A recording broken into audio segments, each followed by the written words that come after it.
नमस्कार, सर्वांचं स्वागत आहे आपल्या या व्हिडिओमध्ये. आज आपण पाहत आहोत रोज दैनंदिन जीवनामध्ये वापरली जाणारी मराठी वाक्य टू इंग्लिशमध्ये होणारी वाक्य कशी असतात किंवा इंग्लिश कशी बोलली जाते, English sentence in Marathi meaning.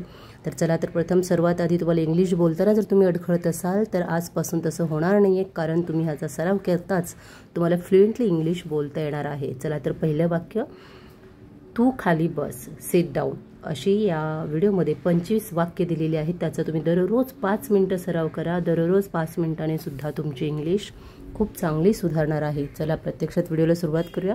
शेवटपर्यंत नक्की पास स्किप करू नका आणि हा व्हिडिओ मित्रमैत्रिणीपर्यंत जरूर शेअर करा. हाऊ आर यू, तू कसा आहेस किंवा तू कशी आहेस. मुलगी असेल तर आपण हे वापरतो. आय ॲम फाईन, मी ठीक आहे. लगेच त्याचं उत्तर पण देऊ शकतो. तू कशी आहेस, मी ठीक आहे. आय ॲम फाईन म्हणजे मी ठीक आहे. पुढील वाक्य, व्हॉट इज युअर नेम, तुझं नाव काय आहे किंवा तुझे नाव काय आहे. अशा प्रकारे नवनवीन वाक्य आपण दररोज दैनंदिन जीवनामध्ये वापरत असतो, परंतु आपण त्याला इंग्लिश बोलताना आपण अडखळतो, घाबरतो, लाजतो. चुकलं तर कोण काय बोलेल, परंतु याचा सराव केला तर तुम्हाला कोणी हसणार नाही आहे आणि दररोज प्रॅक्टिसनेच तुम्हाला चांगली इंग्लिश सुधारणार आहे आणि मराठीसुद्धा सुधारणार आहे.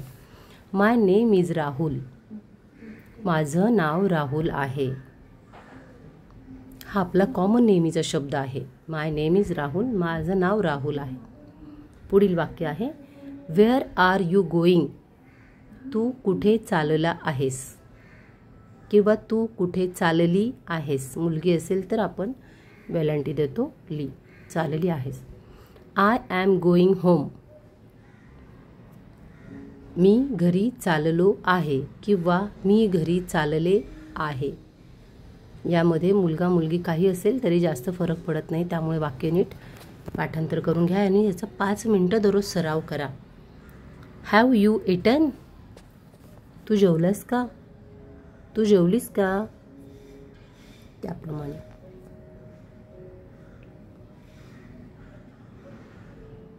आपली मातृभाषेसोबत इंग्लिशसुद्धा सुधारण्यासाठी खूप चांगली संधी आहे. हा व्हिडिओ शेवटपर्यंत नक्की पास स्किप अजिबात करू नका. 25 वाक्य दिलेले आहेत आणि असे दररोज 25 वाक्याचा सराव कराल तर तुम्ही अगदी एका 20 दिवसाच्या आतमध्ये तुम्ही फ्लुएंटली इंग्लिश बोलू शकता.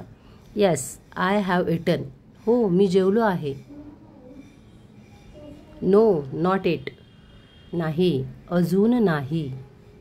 तुम्ही याचं उत्तरही देऊ शकता. तुम्ही जेवला आहात का तर बोलू शकता नो, नॉट इट, नाही अजूनपर्यंत नाही.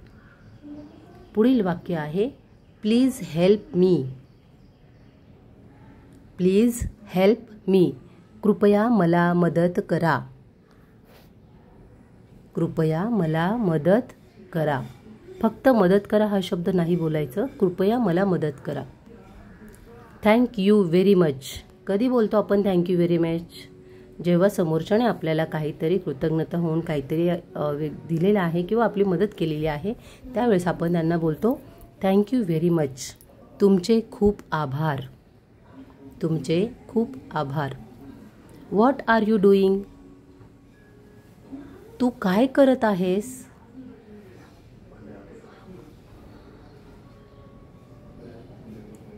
हे वाक्य तर आपण नेहमी दिवसातून 2-3 वेळा तर आपलं होतंच. आय ॲम स्टडिंग, तर त्याला उत्तरही तुम्ही देऊ शकता की मी अभ्यास करत आहे. आय ॲम स्टडिंग, मी अभ्यास करत आहे.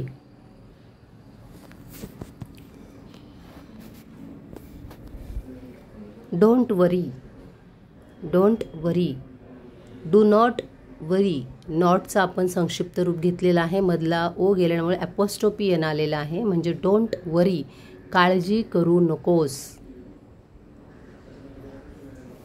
इट्स ओके, नो प्रॉब्लेम, याचा अर्थ होतो काही हरकत नाही. याचा मराठीमध्ये मीनिंग आहे काही हरकत नाही. ही वाक्य तुम्ही दररोज घरामध्ये स्वतःच मोठमोठ्याने बोलत राहा. रिपीट अँड रिपीट अगेन त्याची प्रॅक्टिस करत राहा, खूप फायदा होईल. I don't understand, I don't understand, मला समजत नाही, मला समजत नाही. Speak slowly, speak slowly. हळू बोल किंवा हळू बोला, सावकाश बोला. Can you repeat it, can you repeat it. तू ते परत सांगू शकतोस का? शाळेमध्ये नेहमी वाक्य विचारलं जाऊ शकतं की टीचर प्लीज रिपीट करता का हा भाग. आय ॲम सॉरी, मला माफ करा. आपल्या हातून कोणतीही चूक झाली असेल तर आपण समोरच्याला माफी मागून सॉर्ट आउट करू शकतो. आय ॲम सॉरी, मला माफ करा, असा याचा मराठीमध्ये अर्थ होतो. See you tomorrow, see you tomorrow, उद्या भेटूया, ह्याचा असा अर्थ होतो उद्या भेटूया. तर अशा प्रकारे नवनवीन व्हिडिओज आपल्या चॅनलवर येत असाल त्यासाठी सबस्क्राईब करा, शेअर करा आणि आपल्या मित्रमैत्रिणीपर्यंत जरूर पोहोचवा. थँक्यू.